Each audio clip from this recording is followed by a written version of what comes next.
Қайырлы кеш, сұлу қыз-келіншектер, мерекелеріңізбен көктемнің күнінде жарқырап жүре беріңіздер. Бүгін сіздерге өте керемет кешкі асқа немесе ауызашарға осындай дәмді пирогтың рецептімен бөлісетін боламын. Бұл пирогты меренговый яблочный пирог немесе слезы ангелы деп те атайды. Слезы ангелыдың бұл жерде айырмашылығы, ол творогпен жасалып жатады. Көбінесе ал мынау бізде алмалы меренговый бәліш десек те болатын шығар. Енді қазақша орысша менің араласып кетеді.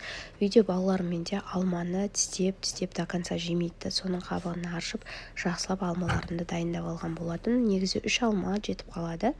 Осылай жартылай жейді да жемей кетеді ғой дальше. Соларды жақсы етіп жұп-жұқа қағып, мен енді бір арнайы бір форма жасаған жоқпын. Қалай туралады солайынан кесіп өстіп жоғалап турап шықтым. Одан кейін осыған корицамды салдым 2 қасық. Одан кейін лимонның сығындысын сықтым. Лимон қатты екен, әрең сықтқан соң ғой. Одан кейін 2 қасық ұн салып, қант салып, жақсылап араластырып, біраз уақытқа қойып қоятын боламыз. Алмаға корица мен қанттың дәмі сіңу үшін.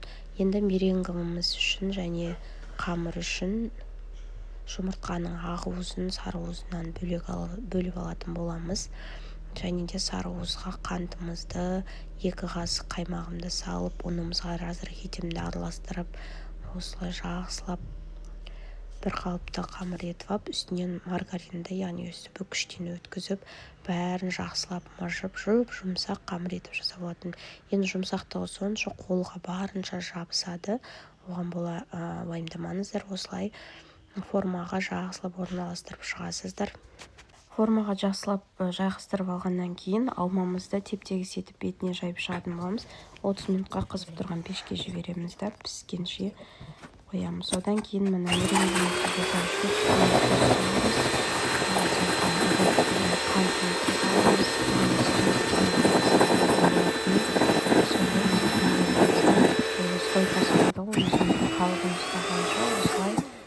блендердің көмегімен жасаймыз. Міне слезы ангелымыз дайын болды, яғни алмалы меренговый пирогымыз. Астарыңыз дәмді болсын, бір жасағаныңызда керемет шығады. Кешкі асқа тіптен дәмді десерт. Бәріне ұнайды, балаға да, үлкен кісіге де аз болсын, міндетті түрде жасап көріңіз.